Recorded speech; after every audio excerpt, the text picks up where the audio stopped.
বন্ধ করেছি একটা কারণ, যে আমার নবী কষ্ট পাবে, আরাম করবে না, এটা আমি আল্লাহ আরশে আজিম থেকে সহ্য করতে পারবো না। সুবহানাল্লাহ পড়ে। আপনার শান্তির জন্য, আপনার আরামের জন্য ওহীকে বন্ধ করে দিয়েছে। একজন আওয়াজ দিয়ে বলেন তিনি কে?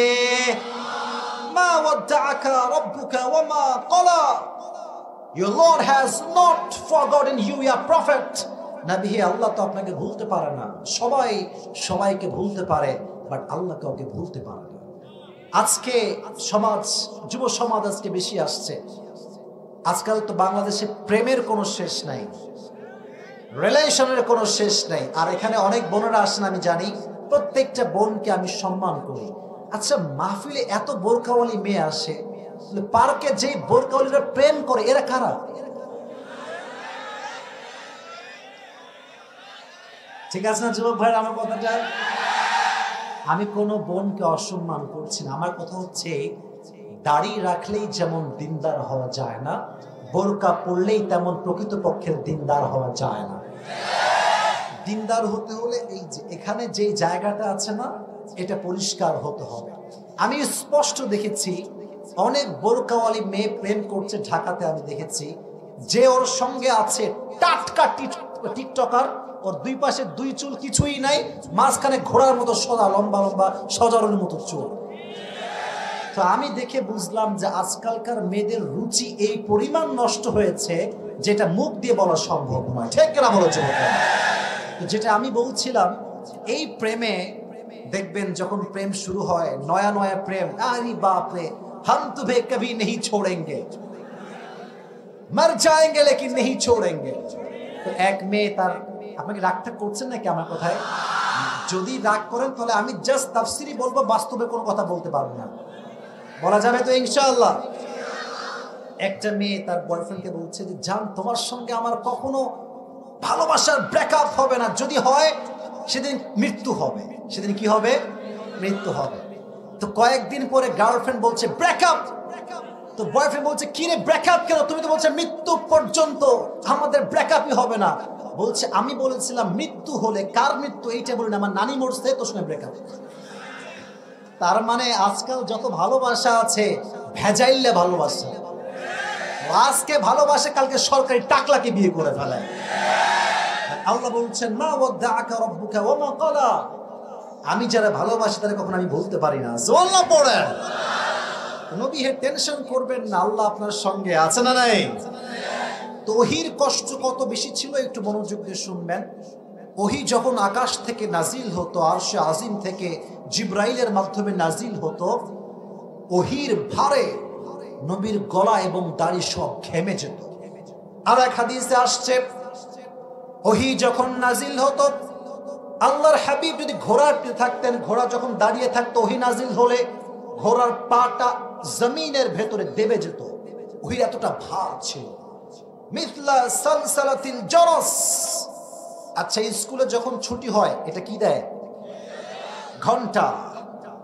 এই ঘন্টার ধ্বনির মতো ওহী নাজিল হতো, আওয়াজ, বিকট শব্দে ওহী নাজিল হতো। মিয়া, আপনি আমি তো ইসলাম পাইছি সহজে, যত কষ্ট করেছেন আমাদের প্রিয় নবী আল্লাহর হাবিব সাল্লাল্লাহু আলাইহি ওয়াসাল্লাম। সুবহানাল্লাহ পড়েন। ওহীর একটা ভার ছিল, কষ্ট ছিল। আল্লাহ বলেন, নবী, এত কষ্ট আপনি সহ্য করবেন আর আল্লাহ আমি দেখবো তাকায় তাকায়, এটা হতে পারে না। আপনার কষ্টকে হালকা করার জন্য আমি আল্লাহ ওহীকে বন্ধ করেছি। সুবহানাল্লাহ পড়লেন না? তো এটা ছিল শানে নুজুল। এবার আল্লাহ বলছেন, ওয়ালাল আখিরাতু খায়রুল লাকা মিনাল উলা। ও নবী, দুনিয়ার কোনো টেনশনে আপনি চিন্তিত হবেন না। মাথায় রাখবেন, পরকালটা হচ্ছে আসল জগৎ, দুনিয়ার জগৎ কিছুই নয়। দুনিয়াতে আজ আছি, কালকে যে বেঁচে থাকবো কোনো গ্যারান্টি আমাদের কাছে আছে? কোনো গ্যারান্টি নাই। কয়েকদিন আগে আমার একজন পরিচিত মানুষ ছিল, একদম তরতাজা মানুষ। হঠাৎ করে শুনছি তিনি দুনিয়াতে আর নাই। এরকম আমাদের অনেকেই আছি আমরা, আমাদের ফ্রেন্ড ছিল, ভাই ছিল, এলাকার লোক ছিল, হঠাৎ করে এলান যে ভাইটা নাই। এর মানে হচ্ছে দুনিয়ার জীবনে আজ আছি কাল নাই, এটাই হচ্ছে দুনিয়ার জীবন। আল্লাহ বলছেন, নবী, এটা তো ক্ষণস্থায়ী জীবন, আপনি খালি আমার কাছে আসেন, আপনার কোনো সুখের শেষ থাকবে না। সুবহানাল্লাহ পড়েন। এবার আল্লাহ বলছেন, ওয়ালা সাউফা ইউতিকা রাব্বুকা ফাতারদা। নবী হে, কাফেররা আপনাকে কষ্ট দেয়, আঘাত করে, মাথায় রাখবেন। এই তোমরা আওয়াজ করছো কেন? What is this? প্রত্যেকটা যুবক এখানে কলিজার থেকে আমার ওয়াজ শুনছে, কথা ঠিক আছে যুবক ভাইরা? আমার কথাটা কোনো নয়েজ ক্রিয়েট করা যাবে না, মাথায় রাখবেন। শেষ ভালো যার, শেষ ভালো না যার, কিছুই ভালো না তার। মাথায় রাখবেন, ওয়াজ শুরু যেমন হয়েছে তেমন করে শেষ হবে। রাজি আছেন তো ইনশাআল্লাহ? আল্লাহ বলছেন, নবী আপনাকে আমি এমন কিছু দিব, indeed and verily I will make you happy, আমি আপনাকে খুশি করে ফেলব। কেমন করে?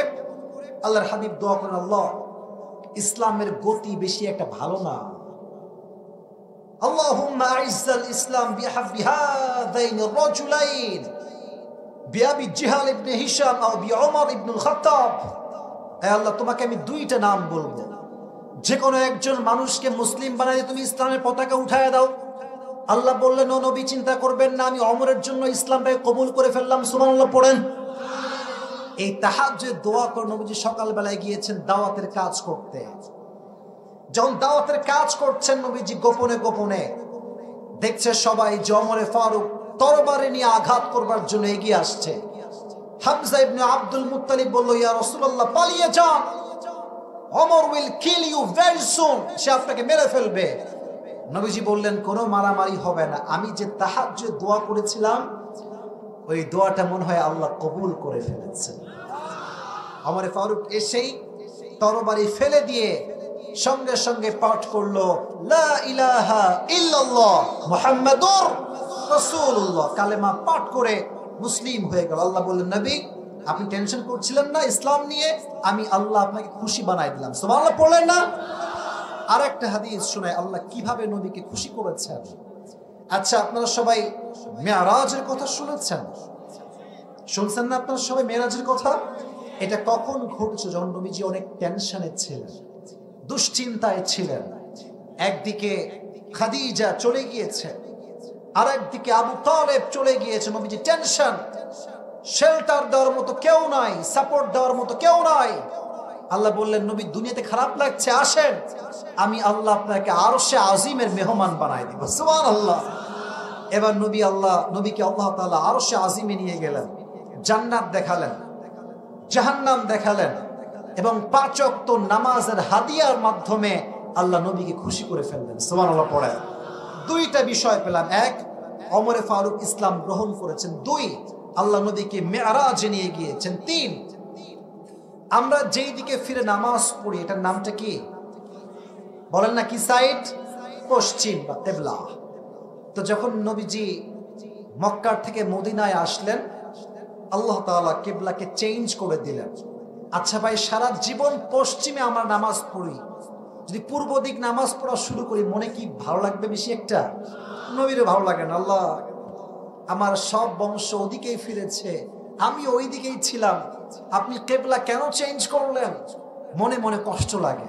প্রত্যেক দিন ফরজ সালাতের পর নবীজি আরশে আজিমের দিকে এমনি হাত তুলে তাকায় থাকেন। আল্লাহ আল্লাহ কিছু বলেন না, কিন্তু আল্লাহ আয়াত নাযিল করলেন, নবী হে আপনি টেনশন করবেন না, ফালানুওয়াল্লিয়ান্নাকা কিবলাতান তারদাহা, আপনি আগে যেই দিকে নামাজ পড়লে খুশি হতেন আমি আল্লাহ আবার সেই কিবলা আপনাকে ফিরাই দিলাম। সুবহানাল্লাহ পড়ে। নবী কষ্ট পাইছে, আল্লাহ নবীকে খুশি করেছেন। অতএব আমরা যদি কষ্ট পাই, মাথায় রাখবেন জীবনে যা হারাই গিয়েছে এটার মেসেজ হচ্ছে এরকম, যা হারাইছে এর চাইতে উত্তম বেটার অপশন আল্লাহ আপনার জন্য তৈরি করে রেখে দিয়েছে। অতএব বলবেন না হুজুর শেষ, আমার ক্যারিয়ার শেষ, জীবন শেষ না। মুমিনের জীবন যেখান থেকে শেষ হবে মুমিন সেখান থেকে আবার জীবন শুরু করবে। এটা কেন বলেন? মোটিভেশন, ওয়ালা সাউফা ইউতিকা রাব্বুকা ফাতারদা, নবী হে আমি আল্লাহ আপনার সমস্ত দুঃখ কষ্টকে হালকা করে দেব। এবার আল্লাহ তাআলা নবীকে তার নিয়ামত স্মরণ করাচ্ছেন যে কি কি নিয়ামত আমি দিয়েছি। আমি একটা বিষয় দেখতে পাচ্ছি, 2-1 লোক, মাত্র 2-3 জন লোক যারা একটু পর পর উঠে আবার বসতেছে, মানে ভয়ে উঠে যায় আবার বসে যায়।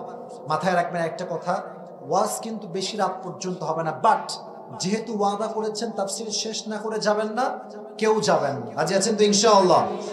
আমি কিন্তু ওয়াজের মাঝখানে আছি, আমাকে একটু সাপোর্ট দেন।